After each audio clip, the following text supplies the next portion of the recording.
வணக்கம். இது 40க்கு 40 வழங்குவதற்காக நான் காயத்ரி. மக்களவைத் தேர்தல் நடைபெறும் 40 தொகுதிகளோட கள நிலவரத்தை உங்கள் வீட்டு வரவேற்பறைக்கே கொண்டு வரும் நிகழ்ச்சி. இன்று நாம் பார்க்க போகும் தொகுதி விழுப்புரம்.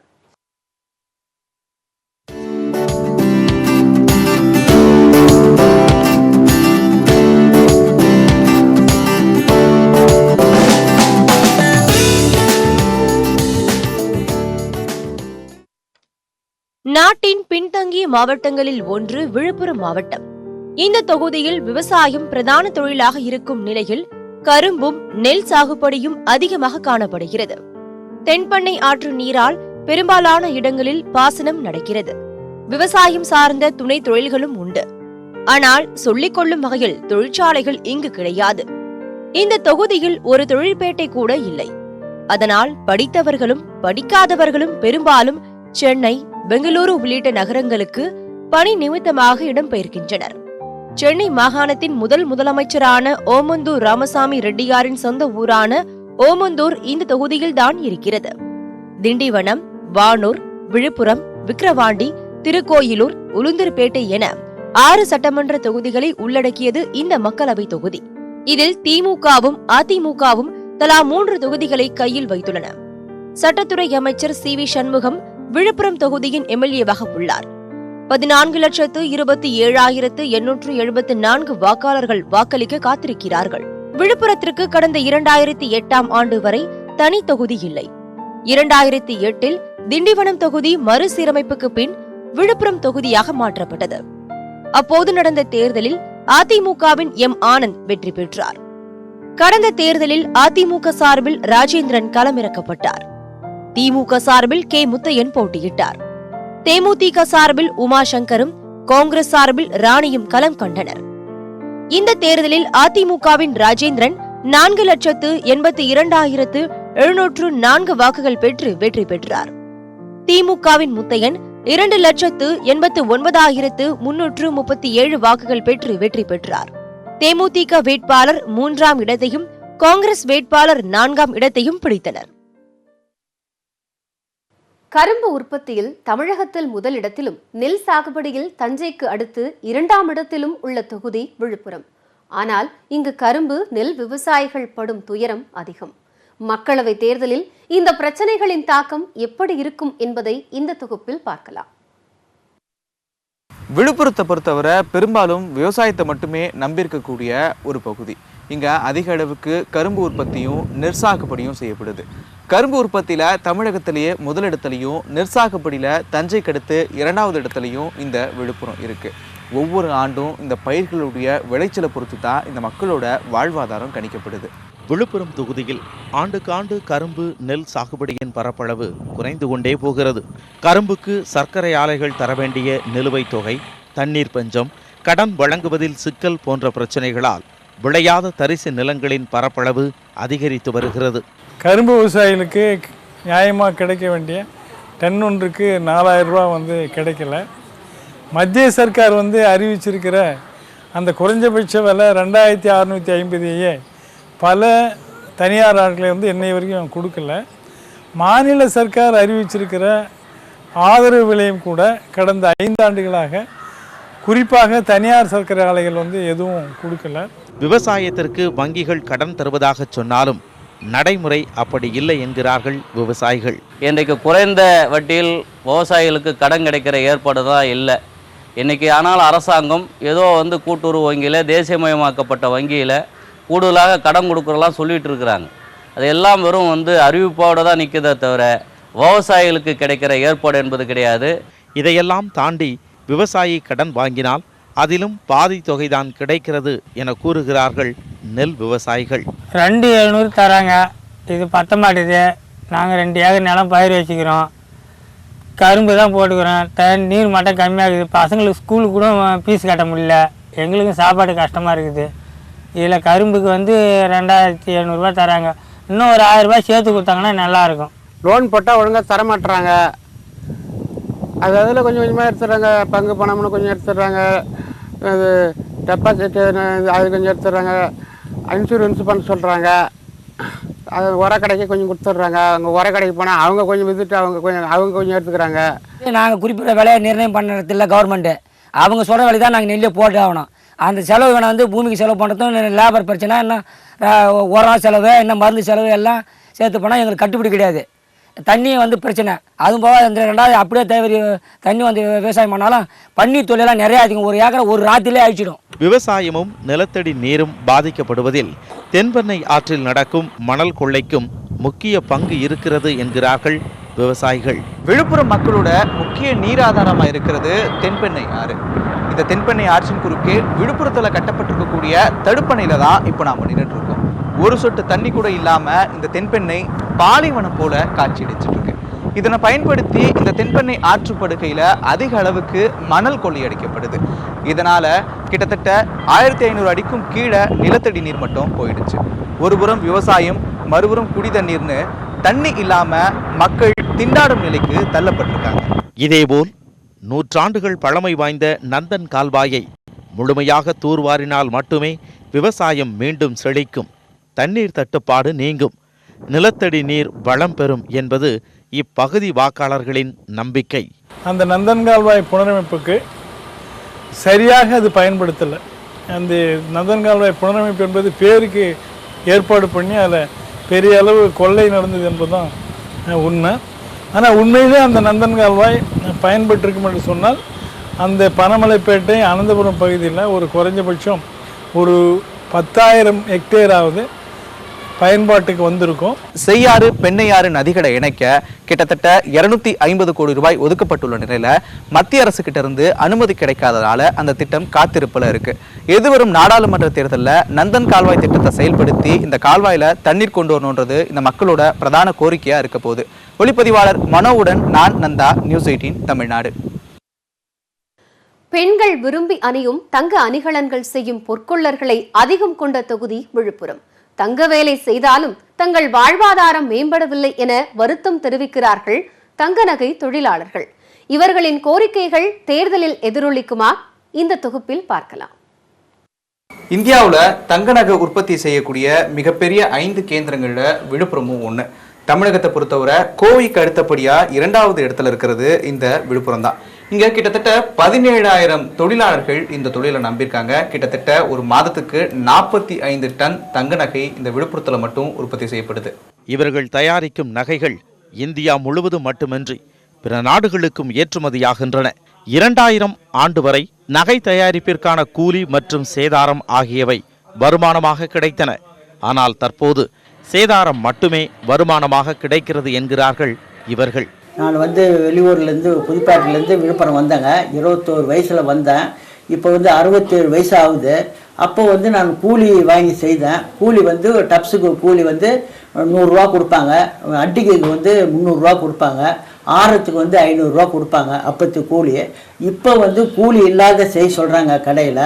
அதனால் எனக்கு தொழில் நஷ்டமாக இருக்குது. என்ன வருமானம் இப்போ உங்களுக்கு இதில்? இப்போ வருமானம்னா சேதாரம் தான் கிடைக்குது. அரசு முத்தரப்பு பேச்சுவார்த்தையின் மூலம் நகை தொழிலாளர்கள், நகை வியாபாரிகள், தொழிலாளர் நலத்துறை அமைச்சர் முன்னிலையில் கூலி நிர்ணயம் செய்து தரும் பட்சத்தில் இந்த நகைத்தொழிலாளர் வாழ்வாதாரம் சிறப்படையும். அதே நேரத்தில் கோவை, விழுப்புரம் போன்ற பகுதிகளில் அதிக அளவில் பாரம்பரிய பொற்கொள்ளர்கள் இருக்கிற நகரங்களில் நகை தொழிலாளருக்கான சிறப்பு பூங்காவை அரசு உடனடியாக அமைப்பதற்கு ஏற்பாடு செய்யுமானால் இந்த தற்கொலை எண்ணிக்கையை குறைக்க முடியும். விழுப்புரம் மாவட்டம் மரக்காணம், முருக்கேரி, செய்யூர், சூனாம்பேடு, பவுஞ்சூர் பகுதிகளில் 5000 ஏக்கர் பரப்பில் தர்பூசணி விளைகிறது. தர்பூசணி விளைச்சலை மேம்படுத்த இங்கு குளிர்சாதன கிடங்கு, விதை ஆராய்ச்சி மையம் ஆகியவை தேவை என்கின்றனர் விவசாயிகள். இதுக்கு மெயினாக என்ன பண்ணணும்னா, தர்பூசணியை குளிர்பதன கிடங்கு எங்கள் பகுதியில் கொண்டுங்கன்னு வந்தாக்கா இந்த தர்பூசணியை 10 நாள் 15 நாள் இந்த காயை நாங்கள் பதப்படுத்தி எங்களுக்கு தேவையான நேரத்துக்கு சேல்ஸ் பண்ணுறதுக்கு, விற்பனை செய்கிறதுக்கு எங்களுக்கு ஏதுவாக இருக்கும். அதே போல் அரசாங்கமே இது கொள்முதல் பண்ணுற மாதிரி ஒரு விற்பனை குழு மாரி போட்டு அரசாங்கமே எடுத்து பண்ணாக்கா விவசாயிகளுக்கு நல்ல லாபமாக இருக்கும். தூத்துக்குடியைப் போல மரக்காணமும் உப்புக்கு பெயர் பெற்றது. சுமார் 3000 ஏக்கர் பரப்பில் இங்கு உப்பளங்கள் அமைக்கப்பட்டுள்ளன. ஆனால் தொழிலாளர்களுக்கு வங்கிக் கடன், மருத்துவ சேவை, அடிப்படை வசதிகள் என எதுவும் கிடைக்காததால் தற்போது இந்த வேலைக்கு ஆட்களே வருவதில்லை என்கின்றார்கள் உப்பள தொழிலாளர்கள். எங்களுக்காக ஒன்றும் யாருமே எதுவுமே செய்யல. அரசாங்கத்தில் கரும்புக்கு மானியம் கொடுக்குறாங்க, அது கொடுக்குறாங்க, இது கொடுக்குறாங்க, மல்லாட்டி கொடுக்குறாங்க, நெல் பயிர் கொடுக்குறாங்க, லோனை தராங்க கவர்மெண்ட்டில். இந்த உப்பாளத்துக்கு யாருங்க லோன் கொடுக்குறாங்க? எப்பேற்பட்ட பணக்காரனாக இருந்தாலும் காசு பணத்தோடு தான் வாழறான். ஆனால் உப்பு இல்லைன்னா எதையுமே பண்ண முடியாது. எந்த விவசாயம் நெல்லி பயிர் மல்லாட்டை வச்சாலும் இந்த உப்பு இல்லைன்னா உணர்வே கிடையாது. தொழில் வளத்தை பெருக்க இந்த உப்பளங்களை மையமாக வச்சு இங்கே மீண்டும் ஒரு சிறிய துறைமுகம் அமைக்கணும் அப்படின்றதும், குடிநீர், மருத்துவ காப்பீடு, மழைக்கால நிவாரண நிதி, இப்படி அடிப்படை வசதிகளை இந்த தொழிலாளர்களுக்கு செஞ்சு கொடுக்கணும் அப்படின்றது இந்த மக்களோட நீண்ட நாள் கனவாக இருக்கு. ஒளிப்பதிவாளர் மனோவுடன் நான் நந்தா, நியூஸ் 18 தமிழ்நாடு. விழுப்புரம் தொகுதி வாக்காளர்கள் யாரை பிரதமராக தேர்ந்தெடுக்க விரும்புகின்றனர்? தமிழகத்தில் எந்த கூட்டணி வெற்றி பெறும்? வாக்காளர்களே கூறுகிறார்கள். வாருங்கள் கேட்கலாம். ஓட்டு போடுறது அது எங்களோட ஜனநாயக உரிமை, அதை நாங்கள் வெளிப்படையாக சொல்லக்கூடாது. பட் ஆட்சி மாற்றம் இருக்கணும், ரைட்டுங்களா? மக்களுக்கு தேவையான எல்லாரும் யார் வந்தாலும் நல்லபடியாக செய்யணும். மீண்டும் பிரதமராக மோடி வரணுமா ராகுல் காந்தி வரணும் நினைக்கிறீங்களா? ராகுல் காந்தி வந்தால் நல்லாயிருக்கும். என்ன காரணம்? 5 வருஷம் அவங்க ஆண்டுறாங்க, அதுக்கப்புறம் இவருக்கு ஒரு வாய்ப்பு கொடுக்கணும் இல்லைங்களா? ராகுல் காந்தி. என்ன காரணம்? ஆட்சி மாற்றம் தான் நல்லா இருக்கும். ஊழல் அதிகமாக இருக்குது. யார் தான் நல்லது செய்வாங்கன்னு தெரியல. ஒரு மாற்றம் தான் நல்லா இருக்குன்னு நினைக்கிறேன். ஓட்டுக்கு பணம் கொடுத்தா வாங்க மாட்டோம். ஏன்? அது வாங்கி வச்சது வேஸ்ட். நம்ம உரிமையை பணம் கொடுக்கக்கூடாது. நம்ம நல்லவங்களை தேர்ந்தெடுத்தா நம்ம ஓட்டுக்கு காசு வாங்கக்கூடாது. இந்த விழுப்புரம் மிக மிக ஒரு மோசமான நிலையில் இன்னைக்கும் இருந்துகிட்டு இருக்குன்னு சொன்னால், இங்கே இருக்கிற சட்டமன்ற உறுப்பினரும் சரி, அவருடைய நிர்வாகமும் சரி, இந்த பாராளுமன்ற உறுப்பினரும் சரி, எந்த விதமான பணிகளையும் அவங்க செய்யலை. தேர்தல் வரப்போகுது, யாருக்கு உங்களுடைய ஓட்டு? பாமக. என்ன காரணம்? ஒரு கோரிக்கைலாம் நல்லா இருக்கு. இளைய தலைமுறைக்கெல்லாம் நல்லது செய்வார்னு ஒரு எண்ணம். கடந்த முறை உங்கள் தொகுதியினுடைய எம்பியாக இருந்த அவருடைய செயல்பாடுகள் எப்படி இருக்கு? அதெல்லாம் ஒன்றுமே பிரயோஜனமே இல்லை, சொல்லிக்கிற மாதிரி எதுவுமே இல்லை. அப்போது யாருக்கு உங்களோட ஓட்டு? ஏன் ஓட்டு கிடையாது, ஓட்டு அழிச்சிட்டாங்க. ஏன், என்ன காரணம்? மலைக்கு இறங்கிச்சா எடுத்துச்சான் ஊருக்கு மேலே, ஊருக்குள்ளே. ஓட்டு உரிமை இருந்தால் யாருக்கு போட்டிருப்பீங்க? அண்ணாடிங்க. என்ன காரணம்? அப்படிதான் இருக்கு. யார் பிரதமர், யார் வரணும் நாட்டுக்கு? நாட்டுக்கு பிரதமர் ராகுல் தான். தேர்தல் வரப்போது யாருக்கு ஓட்டு போடலான்னு? உதயசூரியன் தான் ஓட்டு போடலான்னு. என்ன காரணம்? யாருக்கும் வேலை வைப்பது இல்லை. இது வரைக்கும் நாங்கள் பதிஞ்சு இவ்வளோ வேலையே வரல எனக்கு. இருந்தாலும் ஒரு நம்பிக்கை தான் உதயசூரியன் தான் ஓட்டு போடலான்னு. இப்போ என்ன தொழில் பண்ணுறீங்க? தொழில் செருப்பு தைக்கிறேன். அடுத்து ஜெயிச்சோரம் என்ன செய்யணும்? இல்லாதவங்க எதனா வேலை வாய்ப்பு உண்டு, அதெல்லாம் போதும். தேர்தல் வரப்போது யாருக்கு ஓட்டு போடலான்னு இருக்கீங்க? மோடிக்கு ஓட்டு போடலாம். மோடியினுடைய ஆதரவு பெற்றவங்களும் ஓட்டு போடலாம். என்ன காரணம்?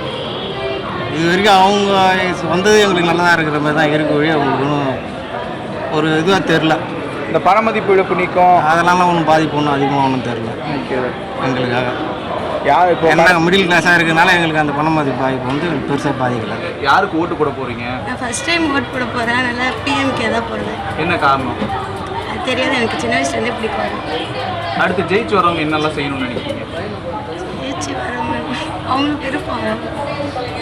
உங்களுடைய போன முறை இந்த நாடாளுமன்ற உறுப்பினருடைய செயல்பாடு எப்படி நேரில் பார்த்துருக்கீங்களா ராஜேந்திரனை? ஓட்டுக்கு பணம் கொடுத்தா வாங்குவீங்களா? ஃபர்ஸ்ட் டைம் ஓட்டு போடுறீங்க. அடுத்து பிரதமர் நரேந்திர மோடி வரணுமா இல்லை ராகுல் காந்தி? அப்படி கேள்வி கேட்கக்கூடாது. யாரு சரியான முன்ன இந்த நாட்டை வழிநடத்தி போறாங்களா அது தீர்மானிப்பாங்க மக்கள் அனைவரும் சேர்த்து. ஓட்டுக்கு பணம் கொடுத்தா வாங்கவே மாட்டேன். அது பிச்சை எடுக்கிற மாதிரி. யார் அதிகமாக பணம் கொடுத்துவாங்களோ அவங்க போடுவீங்களா? அப்படிலாம் கிடையாது. நான் இது வரைக்கும் பணமும் வாங்கினதில்ல. பணம் கொடுக்காதவங்க கூட போட்டுதான் ஆகணும். முக்கியமா பணமும் நம்மளுக்கு தேவையில்ல. நல்லது செய்யறாங்கன்னா போட்டுதான் ஆகணும். யாருன்னு தெரியல, போட்டு நினைக்கிறேன் சேர்த்து நினைக்கிறேன் நல்லவங்க தெரியும். ஜெயிச்சு வர்றவங்க என்ன செய்யணும்? எங்களுக்கெல்லாம் நல்லது பண்ணா போதும். யார் பிரதமர், மோடியா வருமா ராகுல் காந்தி வருமா? ரெண்டு பேரும் வேணாம், வேற யாருன்னா வந்தா கூட போதும். விழுப்புரம் தொகுதி எம்பி ராஜேந்திரன் நாடாளுமன்றத்தில் எந்த அளவிற்கு சிறப்பாக செயல்பட்டார் என்பதை அறிந்து கொள்ள ஆர்வமாக இருக்கின்றீர்களா? இந்த தொகுப்பை பாருங்கள். மக்களவை நடந்த 331 நாட்களில் 281 நாட்கள் ராஜேந்திரன் அவைக்கு சென்றுள்ளார். இது ஒட்டுமொத்த உறுப்பினர்களின் சராசரி வருகை பதிவை விட 5 விழுக்காடு அதிகமாகும். நெல் பயிருக்கான உர ஒதுக்கீடு, வெள்ளத்தால் பாதிக்கப்பட்ட விவசாயிகளுக்கான இழப்பீடு என்பது உட்பட 17 விவாதங்களில் அவர் பங்கேற்றுள்ளார். 5 சிறப்பு கவன ஈர்ப்புகளிலும் கலந்து கொண்டுள்ளார். மக்களவையில் 303 கேள்விகளை எழுப்பியுள்ளார். விழுப்புரம் தொகுதி மேம்பாட்டிற்கு 12 கோடியே 50 லட்சம் ரூபாய் ஒதுக்கப்பட்டதில் 12 கோடியே 39 லட்சம் ரூபாயை செலவிட்டுள்ளார். 5 ஆண்டுகளில் 490 பணிகள் பரிந்துரைக்கப்பட்ட நிலையில் 354 பணிகள் முடிந்துள்ளன. விழுப்புரம் தொகுதியில் இந்த முறை விடுதலை சிறுத்தைகளும் பாட்டாளி மக்கள் கட்சியும் நேரடியாக மோதிக்கொள்கின்றன. இந்த தொகுதி வேட்பாளர்களின் பின்னணி பற்றிய ஒரு அறிமுகம் இதோ. திமுக கூட்டணியில் விடுதலை சிறுத்தைகள் கட்சி சார்பில் போட்டியிடும் து. ரவிக்குமார் அக்கட்சியின் பொதுச் செயலாளர். அண்ணாமலை பல்கலைக்கழகத்தில் BA/BL பட்டம் பெற்றார். தஞ்சாவூர் பல்கலைக்கழகத்தில் முனைவர் பட்டம் பெற்றுள்ளார். கடந்த 2006ஆம் ஆண்டு காட்டுமன்னார் கோவில் சட்டமன்ற தொகுதியில் விடுதலை சிறுத்தைகள் கட்சி சார்பில் போட்டியிட்டு வென்றார். அரசியல் விமர்சனம், கவிதை, கட்டுரைகள் என 40க்கும் மேற்பட்ட நூல்களை எழுதியுள்ளார். பத்திரிகைகளிலும் தொடர்ந்து எழுதி வருகிறார். பாட்டாளி மக்கள் கட்சி சார்பில் போட்டியிடும் வடிவேல் ராவணன் சென்னை பல்கலைக்கழகத்தில் முதுகலை தொல்லியல் வரலாறும், சென்னை சட்டக் கல்லூரியில் சட்டம் படித்துள்ளார். திருச்சி, நெல்லை வானொலி நிலையங்களில் நிகழ்ச்சி மற்றும் செய்தி அறிவிப்பாளராக இருந்துள்ளார். 2010ஆம் ஆண்டு முதல் பாட்டாளி மக்கள் கட்சியின் பொதுச் செயலாளராக இருக்கிறார். அம்மா மக்கள் முன்னேற்றக் கழகத்தின் சார்பில் போட்டியிடும் கணபதி 8ஆம் வகுப்பு வரை படித்துள்ளார். வானூர் அருகே உள்ள அச்சரம்பட்டு கிராமத்தை சேர்ந்தவர். 2001 மற்றும் 2006ஆம் ஆண்டுகளில் வானூர் சட்டமன்ற தொகுதியில் அதிமுக சார்பில் போட்டியிட்டு MLA ஆனார். தற்போது அம்மா மக்கள் முன்னேற்றக் கழகத்தில் அமைப்பு செயலாளராக இருக்கிறார். நாம் தமிழர் கட்சி சார்பில் போட்டியிடும் பிரகலதா ஆரணி அருகே உள்ள புதுப்பாளையத்தை சேர்ந்தவர். MA B.Ed படித்துள்ளார். கல்லூரியில் பேராசிரியராக பணியாற்றியுள்ளார். கட்சியின் போராட்டங்களில் பங்கேற்று 1 மாதம் சிறையில் இருந்துள்ளார். மக்கள் நீதி மையத்தின் சார்பில் போட்டியிடும் அன்பின் பொய்யாமொழி BA/BL படித்துவிட்டு வழக்கறிஞராக பணியாற்றி வருகிறார். தலித் முன்னேற்றக் கழகம் என்ற அமைப்பின் நிறுவனர். மரக்காணம் அருகே உள்ள தென்பசியார் என்ற கிராமத்தை சேர்ந்தவர். விழுப்புரம் தொகுதியில் விடுதலை சிறுத்தைகள் கட்சி, பாட்டாளி மக்கள் கட்சி மற்றும் அமமுக வேட்பாளர்களின் வாக்குறுதிகள் என்னென்ன? அவர்களிடமே கேட்கலாம். சொட்டு நீர் பாசனத்தை பயன்படுத்தி பண்ணால் தான் அவங்களால இப்போ சரியாக பண்ண முடியும். அதுக்கு 100% சப்சிடி இருக்கணும், இல்லைன்னா அவங்களால இன்வெஸ்ட் பண்ண முடியல. அதுக்காக முதலீடு செய்கிறதுக்கான பணம் இல்லை. அதனால் 100% மானியத்தில் அவங்களை சொட்டு நீர் பாசன வசதி ஏற்படுத்தப்படும். முக்கியமாக இந்த தொகுதி கல்வி வளர்ச்சியிலும் ரொம்ப பின்தங்கி இருக்குது. எனவே இங்கே ஒரு பல்கலைக்கழகம் இங்கே வேணும். இங்கே வேளாண் கல்லூரி ஒன்று அமைக்கப்பட வேண்டும். அதுபோல் கரும்பு ஆராய்ச்சி மையம் ஒன்று அமைக்கப்பட வேண்டும். இதெல்லாம் அமைத்து தருவோம் அதற்கான நடவடிக்கை எடுப்போம்னு சொல்லியிருக்கோம். முக்கியமாக ஒரு பகுதி வளர்ச்சி அடையணும்னா அதுக்கு முக்கியமானது கனெக்டிவிட்டி. ஏற்கனவே இது போக்குவரத்தால், ரயில் போக்குவரத்தாலும் பஸ் போக்குவரத்தாலும் நல்ல தொடர்பு இருக்குது. விமான போக்குவரத்தும் அவசியம். ஏற்கனவே போகிற விரைவு ரயில்கள் இங்கே உளுந்தூர்பேட்டை போன்ற நிலையங்களில் நின்று போகணும். அதுபோல் அங்கே ஏற்கனவே ஒரு இராணுவ பயன்பாட்டுக்காக போடப்பட்ட ஒரு விமான தளம் இருக்குது, அது பயன்படுத்தப்படாமல் இருக்குது. அதை பயணிகள் விமான நிலையமாக மேம்படுத்த முடியும். இந்த வேளாண்மை சார்ந்த சிறு தொழில்கள் இங்கே ஊக்குவிக்கப்பட வேண்டும். வேளாண்மை சார்ந்த சிறு தொழில்கள் குறிப்பாக கோழிப்பண்ணை, ஆட்டுப்பண்ணை, மாட்டுப்பண்ணை முதலான தொழில்கள்.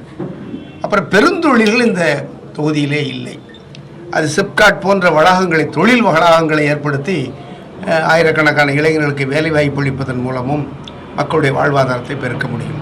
எனவே தொழில் வளத்தை பெருக்கவும், நீர்வளத்தை பெருக்கி நிலவளத்தை மேம்படுத்தவும், இதன் மூலமாக மக்கள் வாழ்வாதாரத்தை உயர்த்தி பிள்ளைகளுக்கு பெற்றோர்கள் நல்ல கல்வி அளிக்கும்படியான வகையிலே நான் திட்டங்களை செயல்படுத்துவதற்கு முன்வருவேன்.